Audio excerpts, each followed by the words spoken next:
దేవస్థానం మరో సంచలన నిర్ణయం తీసుకుంది. కాలినడకన వెళ్లే భక్తులకు దివ్య దర్శనం రద్దు చేయనున్నట్లు తెలిపింది టీటీడీ. లెక్కకు మించి భక్తులు ఈ మార్గాల్లో వస్తున్నందున దాన్ని రద్దు చేయాలని నిర్ణయించినట్లు తెలిపింది.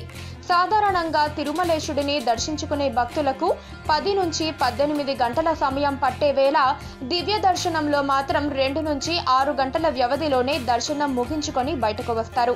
దీంతో దివ్య దర్శనానికి డిమాండ్ గణనీయంగా పెరుగుతూ ఉండగా అలిపిరి, శ్రీవారి నడక మార్గాల్లో తిరుమలకు చేరుకుంటున్న భక్తుల సంఖ్య వేలల్లోకి చేరుకుంది.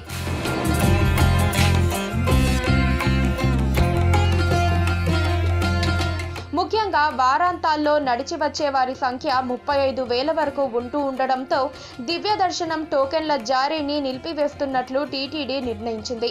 అయితే తొలి దశలో శుక్ర, శని, ఆదివారాల్లో మాత్రమే టోకెన్ల జారీని నిలుపుతున్నామని జేఈఓ శ్రీనివాసరాజు వెల్లడించారు. జూలై 7 నుంచి ఈ నిర్ణయం అమలవుతుందని, నడక మార్గాల్లో స్థాయికి మించి భక్తులు వస్తూ ఉండడంతో ఈ నిర్ణయం తీసుకోక తప్పట్లేదని తెలిపారు.